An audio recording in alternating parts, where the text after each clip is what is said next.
The strangest paycheck you'll ever receive is the one you didn't work for, because the moment money shows up in your account without a boss, a schedule, or a timesheet attached to it, your brain starts asking questions your old life never had to answer. Imagine being in your mid-20s, standing in a cramped apartment with cheap blinds, a wobbly table, and coffee you forgot to finish, and seeing a tiny dividend hit your account for the first time. It isn't enough to change your life, not even close, but it changes the direction of your thinking forever. Suddenly you're not just earning money anymore, you're beginning to own tiny pieces of things that earn money on your behalf, and that difference feels small on paper and enormous in your chest. Before that moment, every bill feels personal. Rent is waiting. The car payment is waiting. Student loans are waiting. Groceries, gas, insurance, every expense arrives like a hand reaching into the same paycheck. You live month to month not because you're reckless, but because your entire financial system depends on you showing up and trading hours for dollars. Then one day you start putting away whatever you can, maybe it's $200, maybe it's less, into broad index funds or dividend-paying assets, and at first it looks ridiculous. The income trickles in so slowly it almost feels insulting. A few dollars here, a few dollars there. But those first payments matter far more than their size because they prove the model works. They show you that money can be trained to do something besides disappear. So you start making choices that other people barely notice. You pack lunch more often. You skip upgrades nobody will remember. You stop treating every extra dollar like permission to spend and start treating it like a worker you can hire once and keep forever. And that's when the real transformation begins, because you no longer think only in terms of what you make this month. You start thinking about what each invested dollar might produce over the next 10 or 20 years. At first the progress is almost invisible. Your account grows, but not in a dramatic, movie-worthy way. It grows like a tree, quietly and a little unevenly. Some months the market drops and you feel foolish. Some months the account rises and you feel brilliant for reasons you probably don't deserve. You learn very quickly that building passive income isn't exciting most of the time. It's repetitive. It's private. It's often lonely. While other people are celebrating raises, new cars, bigger apartments, and expensive weekends, you're sitting at home reading about asset allocation, tax efficiency, total return, dividend sustainability, and why simplicity usually beats cleverness. From the outside, it can look like you're missing out. From the inside, you're building something that most people don't even realize is possible until much later. Then eventually the numbers stop feeling symbolic and start covering real pieces of your life. One month the portfolio could pay the power bill. Later it could handle groceries.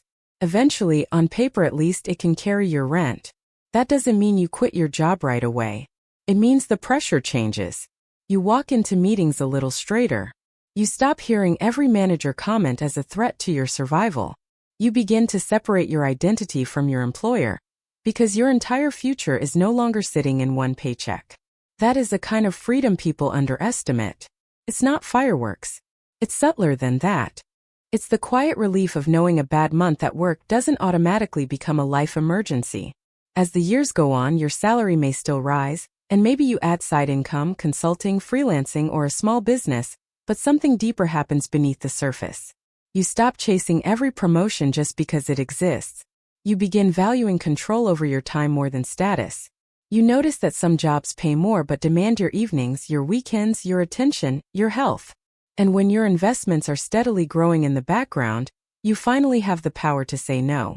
That word, no, becomes one of the most profitable words in your vocabulary. No to lifestyle inflation. No to needing to impress people who won't be there when you need help. No to buying things just because you reach some arbitrary income milestone. And because of all those no's, you eventually arrive at some powerful yes. Yes to leaving work at a reasonable hour. Yes to taking a lower stress role. Yes to helping a friend or family member without immediately worrying about how it will affect your own rent. There's a moment many people never talk about, when your account gets large enough that acts of generosity no longer feel like financial self-harm. You wire money to someone in need or cover an emergency, or pay for something meaningful, and the most shocking part isn't that you could do it. It's that the portfolio barely notices. You do though. You notice what it means that you've built enough margin in your life to respond from compassion instead of fear. And once passive income grows beyond necessity, the emotional experience changes again. People love to imagine that financial independence feels like nonstop luxury, but often it feels more like distance. Work becomes optional, which sounds like pure bliss until you realize structure was doing more for you than you thought. Free time is wonderful, but too much unexamined freedom can feel heavy. So you start asking better questions. Not how much more can I make, but what do I actually want my days to look like? What kind of work is still worth doing when I no longer need the money? What relationships matter when networking no longer serves a purpose? What parts of myself were buried under urgency all those years? By then the portfolio may be throwing off more income than your younger self could have imagined. The distributions arrive quarterly, monthly, maybe in uneven but significant chunks.